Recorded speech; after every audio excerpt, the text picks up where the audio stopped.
नमस्कार साथियों, स्वागत करते हैं आप सभी का पर्यावरण अध्ययन के इस बेहतरीन सेशन में। कैसे हैं आप सभी? आई होप बहुत ही अच्छे होंगे आप लोग। तो साथियों, आज आपको हम यहाँ पर आपकी जो क्लास होगी, प्रैक्टिस सेट जो होगा, उसमें ऐसे 20 प्रश्न हैं आपके पर्यावरण अध्ययन के जो आपके सीटेट एग्जाम में हर बार टेंड होते हैं।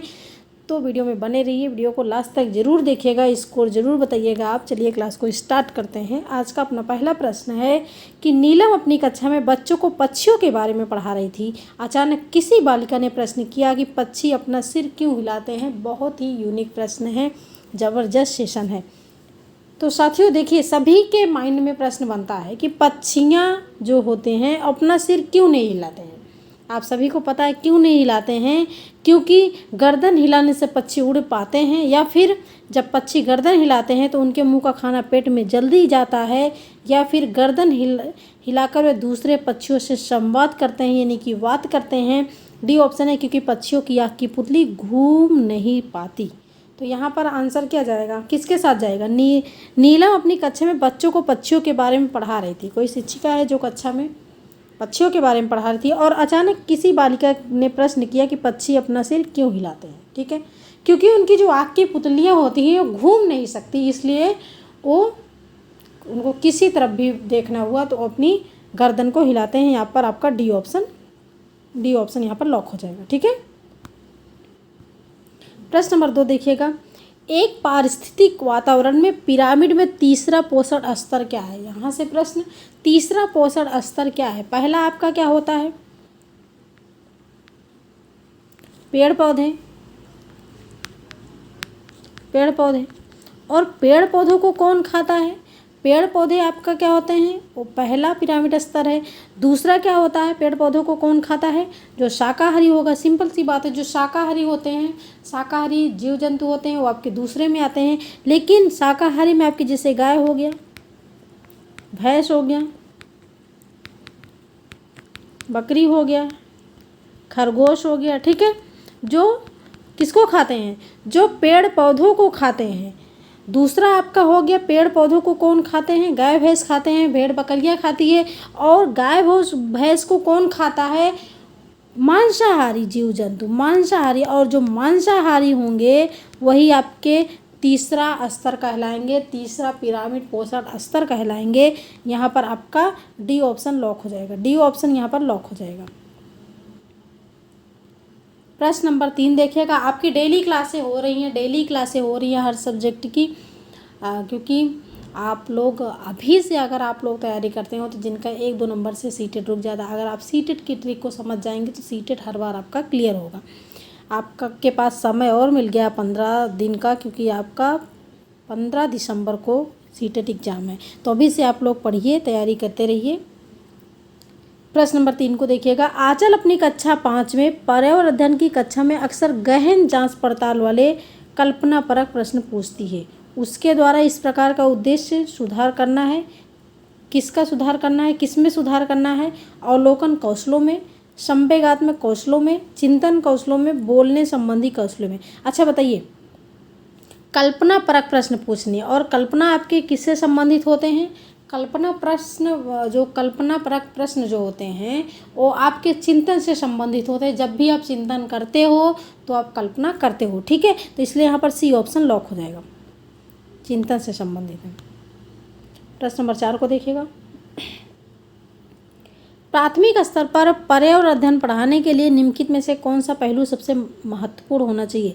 प्राथमिक स्तर पर 1 से 5 की बात की जा रही है, और आप अगर पर्यावरण अध्ययन पढ़ा रहे हैं तो उसके लिए सबसे अधिक महत्वपूर्ण क्या होना चाहिए? क्रियाकलाप संचालित करना तथा कौशलों का विकास करना, आकलन में सफलता प्राप्त करना। सी ऑप्शन है, विज्ञान और आधारभूत संकल्पना अवधारणाओं को समझना। डी ऑप्शन है, सीखने वालों को प्राकृतिक और सामाजिक सांस्कृतिक पर्यावरण से जोड़ना। तो देखिए, कक्षा 1 और 2 में पर्यावरण अध्ययन की पाठ्य पुस्तक क्यों नहीं लागू की गई है? क्योंकि बच्चों को प्राकृतिक चीज़ें देखने को मिले, सामाजिक सांस्कृतिक चीज़ें उनको देखने को मिले, उससे वो जुड़े, इसलिए कक्षा 1 और 2 के बच्चों के लिए पाठ्य पुस्तक कोई भी पर्यावरण की नहीं लागू है। ठीक है, बच्चे नेचुरल चीज़ें जाने, सीखे। डी ऑप्शन यहाँ पर लॉक हो जाएगा। प्रश्न नंबर 5 को देखिएगा। प्रश्न नंबर 5 क्या कह रहा है? फिर राष्ट्रीय पाठचर्या की रूपरेखा एनसीएफ 2005 ने कक्षा 1 और 2 के लिए पर्यावरण अध्ययन की किसी पाठ्यक्रम या पाठ्य पुस्तकों की संस्तुति नहीं की है। अभी हमने बताया कि पर्यावरण अध्ययन की कोई भी पाठ्य पुस्तक कक्षा 1 और 2 के लिए नहीं लागू है, और जब नहीं लागू है तो इसके लिए सबसे उपयुक्त कारण क्या है, किस लिए, इसका क्या रीजन है, किस लिए कोई पाठ्य पुस्तक नहीं लागू है? पाठ्यक्रम का भार कम करने के लिए। बी ऑप्शन है पर्यावरण अध्ययन केवल कक्षा 3 से आगे की कक्षाओं के लिए ही है, कोई कंडीशन पर डिपेंड करता है। या फिर कक्षा 1 और 2 के शिक्षार्थी पढ़ना लिखना नहीं जानते हैं। डी ऑप्शन है संदर्भ युक्त अधिगम परिवेश प्रदान करने के लिए। संदर्भ युक्त अधिगम परिवेश प्रदान करने के लिए, परिवेश का मतलब बच्चों को प्राकृतिक और सांस्कृतिक चीज़ें, परिवेश ऐसा क्रिएट करने के लिए पर्यावरण अध्ययन की 1-2 के लिए कोई भी पाठ्यपुस्तक लागू नहीं की गई है। डी ऑप्शन यहाँ पर लॉक हो जाएगा। डी ऑप्शन यहाँ पर लॉक हो जाएगा। सी ऑप्शन तो सरासर गलत है कि बच्चे पढ़ना लिखना नहीं जानते हैं। ठीक है, तो साथियों आपको वीडियो कैसी लग रही है, क्लास कैसी लग रही है, अच्छी लग रही है तो क्लास को आप लाइक कर दीजिए, जो लोग हमसे पहले से जुड़े हैं, और जो लोग नहीं जुड़े आप लोग वीडियोस को शेयर कर दीजिए, जिससे और भी लोग क्लास से जुड़ते रहें। प्रश्न नंबर 6 को देखिएगा। ईबीएस संक्षेपण किसके अर्थ में प्रयुक्त होता है? ठीक है, ईबीएस जो है, ईबीएस को हम किस नाम से जानते हैं? Environmental studies, environmental science, environmental skills, या फिर इन्वायरमेंटल, यहाँ पर साइंस होना चाहिए। ठीक है, तो यहाँ पर ए ऑप्शन हो जाएगा, इन्वायरमेंटल स्टडीज़ के नाम से जानते हैं। प्रश्न नंबर 7 को देखिएगा। बहुत जल्दी में टाइप हुआ इसलिए थोड़ा सा कहीं कहीं मिस्टेक हो गया है। निम्नलिखित कथनों को पढ़िए। ठीक है, पढ़िए, निम्नलिखित कथनों को पढ़िए तथा सही विकल्प का चयन कीजिए। अभिकथन ये कह रहा है कि ईबीएस में क्षेत्र भ्रमण प्रभावी शिक्षण शास्त्रीय रणनीति है। ठीक है, ईबीएस में फील्ड ट्रिप सबसे ज़रूरी होता है, और फील्ड ट्रिप कारण क्या है कि क्षेत्र भ्रमण वस्तुओं, घटनाओं और स्थानों की याददाश्त को बढ़ावा देती है। बिल्कुल सही है भाई। अगर हम क्षेत्र भ्रमण पे जाते हैं और कोई वस्तु, हम कोई चीज़ देख लिए, कोई स्थान देख लिए, तो हमें काफ़ी टाइम तक याद रहता है। तो यहाँ पर ए और बी दोनों सही है, ए और आर दोनों सही है, तथा आर ए की सही व्याख्या करता है। बी ऑप्शन यहाँ पर लॉक हो जाएगा। आगे देखिएगा प्रश्न नंबर 8 को। ये जो अभिकथन से प्रश्न आते हैं, आपके जो है प्राइमरी और जूनियर दोनों में प्रश्न पूछे जाते हैं अभिकथन से। निम्नलिखित कथनों को पढ़िए तथा सही विकल्प का चयन कीजिए। अभिकथन ये कह रहा है कि प्राथमिक स्तर पर ईबीएस में विषयों के बजाय थीम है। बिल्कुल ठीक है। कारण क्या है कि विषयों की तुलना में थीम आधारित ईबीएस सीखना शिक्षकों और विद्यार्थियों के लिए आसान है। तो क्या यहाँ पर इस चीज़ को भी हम लॉक कर सकते हैं? क्या इस चीज़ को भी लॉक कर सकते हैं? अगर यहाँ पर पूछा जाता कठिन है या फिर आसान है, तो हमेशा आपका निगेटिव होता है, आपका ए ऑप्शन सही हो जाएगा। ठीक है, ए ऑप्शन सही हो जाएगा।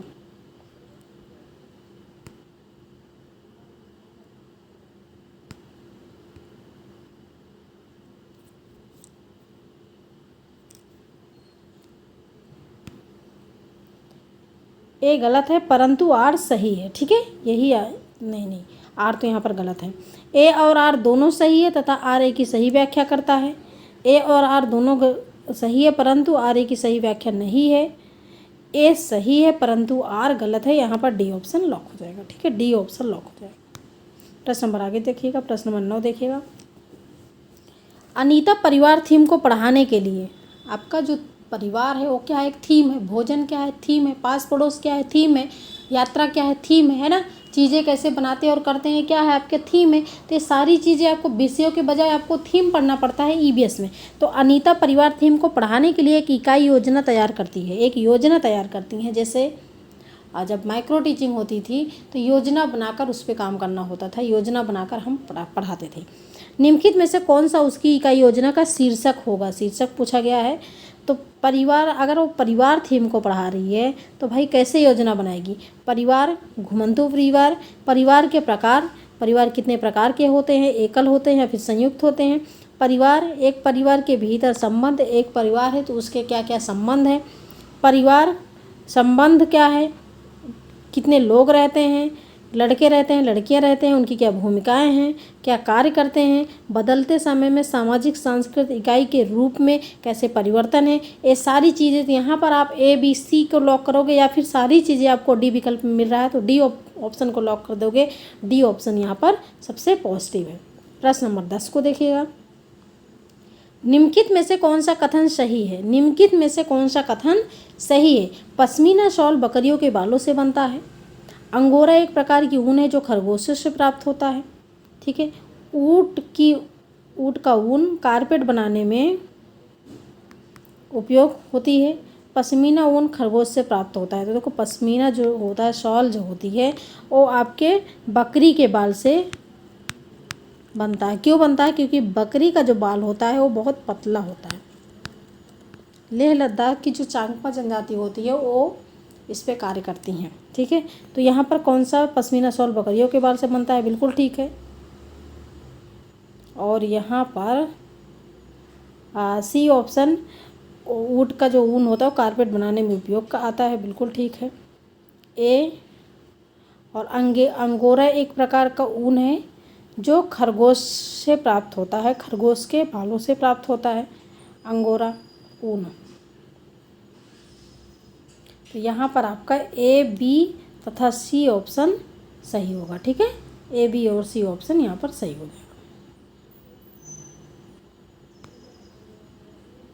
आगे देखिएगा प्रश्न नंबर 11 को, जोहड़ से संबंधित निम्नलिखित में से कौन सा एक कथन सही है? सही उत्तर चुने। जोहड़, सबसे पहले तो जोहड़ है क्या? जोहड़ से संबंधित जब पूछा जा रहा है तो जब तक आप जोहड़ के बारे में नहीं जानोगे उससे क्या क्या चीज़ें रिलेटिव है कैसे जानोगे। तो जोहड़ कहते हैं तालाब को,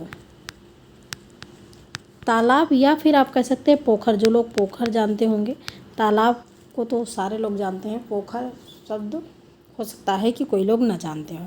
तो तालाब और पोखर को क्या बोलते हैं? जोहड़ बोलता है। अब बताइए इससे रिलेटिव चीज़ें क्या हैं? यह समुदाय आधारित वर्षा जल संचयन प्रणाली है, यानी कि समुदाय का मतलब समाज का जल जो भी जाके एकत्रित हो जाता है, संचयन का मतलब है जो जमा हो जाता है, ऐसी प्रणाली है जोहड़। यह पानी से अशुद्धियों को फिल्टर करता है। यह आसपास के कुओं से इससे कोई लेन देन नहीं है। यह नदियों से पानी इकट्ठा करता है। तो नदियों का पानी जोहड़ में तालाब में नहीं जाता है, तालाब में वहीं का पानी जाता है, क्योंकि तालाब जो होता है गांव के आसपास होता है। तो गांव के जितने भी पानी होते हैं इधर उधर के, कचरे हो गए, पानी हो गए, वो बहते बहते सीधा तालाब में जाता है। तो ये समुदाय आधारित वर्षा जल संचयन प्रणाली है। ए ऑप्शन यहाँ पर लॉक हो जाएगा। ठीक है। आई होप कि आप लोग समझ गए होंगे। जो लोग हमारी क्लास को पहले से लेते होंगे वो हमेशा इस चीज़ को समझते होंगे सारी चीज़ें। प्रश्न नंबर 12 को देखिएगा, निम्नलिखित कथनों को ध्यान से पढ़िए कि कथन ए कह रहा है, कथन 1 है, यहाँ पर कथन 2 है। ठीक है। ईवीएस पाठ्यक्रम को 6 थीम में बांटा गया है। पानी, आपसी संबंध, भोजन, यातायात, आवास एवं वस्तुएं कार्य करती हैं। क्या आपके 6 थीम यही है? 6 थीम का मतलब 6 थीम में बांटा गया है। तो क्या आपके 6 थीम यहाँ पर देखने को मिल रहे हैं? बहुत जल्दी यहाँ पर टाइप किया गया है तो इसलिए थोड़ा सा मिस्टेक है कहीं कहीं, है ना। कथन 2 क्या करा है? ईवीएस की थीम बच्चों के जीवन के बहुत करीब है। ठीक है, ये तो ठीक है, लेकिन ईवीएस पाठ्यक्रम को 6 थीम में बांटा गया। तो 6 थीम में आपका भोजन आ गया, पानी आ गया, ठीक है, भोजन आ गया, आवास आ गया, वस्तुएं कैसे कार्य करती हैं। लेकिन यहाँ पर यातायात और आपसी संबंध 2 नहीं मिल रहे हैं आपके 6 थीम में, इसलिए आपका पहला विकल्प सही है। तो यहाँ पर क्या हो जाएगा? कथन ए सही है। कथन को दोनों कथन फर्स्ट एवं सेकंड सही है, दोनों कथन फर्स्ट एवं सेकंड गलत है। और सी ऑप्शन है कथन फर्स्ट सही है एवं कथन सेकंड गलत है। आगे देखिएगा आप लोग, कथन फर्स्ट गलत है तथा एवं कथन सेकंड सही है। ठीक है, तो इसलिए यहाँ पर डी ऑप्शन लॉक हो जाएगा। प्रश्न नंबर 13, निम्नलिखित में से पर्यावरण अध्ययन में बच्चों के द्वारा ज्ञान की रचना में महत्वपूर्ण, अगर बच्चे ज्ञान की रचना का महत्वपूर्ण, ज्ञान की रचना में महत्वपूर्ण की बात की जा रही है बच्चों द्वारा, ठीक है, तो बच्चों का सक्रिय भाग लेना। अगर बच्चे ज्ञान की रचना, अगर बच्चों के द्वारा कोई चीज़ कराया जा रहा है तो उसमें बच्चों का सक्रिय भाग लेना जरूरी है। बच्चों के समुदाय के सदस्य होने चाहिए। पर्यावरण अध्ययन की पाठ्यपुस्तकें होनी चाहिए, लेकिन पर्यावरण अध्ययन की पाठ्यपुस्तकों में दी गई व्याख्या और परिभाषाएं हमेशा रटने पर बल देते हैं, और रटना हमेशा क्या करना है? अवॉइड करना है। ए बी सी ऑप्शन को लॉक कर देना है। ए बी और सी ऑप्शन को लॉक कर देना। प्रश्न नंबर 14 को देखिएगा, पर्याय अध्ययन में शिल्पकला और चित्रकला को समूह में करके सीखने पर बल दिया जाता है, क्योंकि कक्षा की अनुशासनहीनता को रोकने के लिए समूह में सीखना शिक्षक के लिए आसान और बहुत प्रभावशाली युक्ति है। समूह में सीखना सहपाठी द्वारा सीखने को प्रोत्साहित करता है, बिल्कुल ठीक है। समूह में सीखना कक्षा में सामाजिक अंतःक्रिया को बेहतर करता है, ठीक है। समूह में सीखना पर्याय अध्ययन के पाठ्यक्रम को समय पर पूरा करने में सहायता करता है। कोई गारंटी तो नहीं है कि अगर बच्चे समूह में सीख रहे हैं तो पर्याय अध्ययन जो पाठ्य पुस्तक है समय पर। यहाँ देखो आसान पूछा गया है और यहाँ पर पूरा गया है, पूरा पाठ्यक्रम को समय पर पूरा करने में सहायता करता है, तो इसलिए ए और डी आपका कट जाएगा, बी और सी ऑप्शन आपका सही हो जाएगा, ठीक है। आसान कहीं भी दिखे उस ऑप्शन को थोड़ा सा भी पॉजिटिव लगता हो फिर भी आप उस ऑप्शन को काटने की कोशिश करिए। प्रश्न नंबर 15, घरों के नीचे दिए गए ब्यौरों पर विचार कीजिए कि राजस्थान में गांव के लोग मिट्टी के घरों जिनकी छतें कटीली झाड़ियों की होती है उसमें रहते हैं। बी ऑप्शन, मनाली हिमाचल प्रदेश में घर बांस के खंभों पे बनाए जाते हैं। आप सभी को पता है जब बांस के खंभों की बात की जाती है तो इसका मतलब कहाँ की बात की जा रही है, असम की बात की जा रही है। और जब यहाँ पर मनाली दिया गया है तो ये आपका बी ऑप्शन कट गया, क्योंकि मनाली में जो घर होते हैं वो लकड़ी और पत्थर के होते हैं। लेह में पत्थर के 2 मंजिल घर बनाए जाते हैं, नीचे की मंजिल पर ज़रूरत का सामान और जानवरों को रखते हैं। इसमें सही कथन क्या है? इसमें सही कथन क्या है? ए और सी, ठीक है। ए और सी यहाँ पर लॉक हो जाएगा। सारी वीडियो डाली हैं, हर जो है टॉपिक पे वीडियो बनाई गई हैं। पिछली वीडियो आप लोग देख लीजिएगा, चाहे वो घरों के बारे में, पेड़ पौधों के बारे में, सारी वीडियो यहाँ पर डाली गई हैं। प्रश्न नंबर 16 को देखिएगा। निम्नलिखित में से कौन सी असम में खाए जाने वाली चावलों की एक सामान्य किस्म है जो पकने के बाद चिपचिपे स्टिकी हो जाते हैं? चिपचिपे चावल की किस्म, आप जिसको कह सकते हैं चिपचिपे। कभी कभी प्रश्न पूछा जाता है कि चिपचिपे चावल की किस्म कहाँ पाई जाती है, तो असम में पाई जाती है, असम में खाई जाती है और उसको बोलते हैं बोरा चावल, ठीक है। बोरा चावल होती है, जैसे अपने यहाँ चावल को ज़्यादा पका दिया जाए तो चावल चिपकने लगता है, वैसे वहाँ पर बोरा चावल है जो एक किस्म है चिपचिपे चावल की किस्म, ठीक है। प्रश्न नंबर 17, प्रत्येक परिवार में सदस्यों की संख्या और पानी की अनुमानित मात्रा की खपत का पता लगाने के लिए छात्र अपने घर और पड़ोस में एक सर्वेक्षण करते हैं। इस गतिविधि के माध्यम से कौन से कौशल और प्रक्रियाएं विकसित की जाती हैं, ठीक है। यहाँ पर बात की जा रही है कि प्रत्येक परिवार में कितने सदस्य हैं, उनकी संख्या कितनी है, और जब उनकी संख्या कितनी है तो पानी की खपत कितनी होती है, इसको पता लगाने के लिए बच्चा अपने घर के आस पड़ोस जो है सर्वेक्षण करना चाहता है। तो उसके लिए वो सबसे पहले क्या करेगा?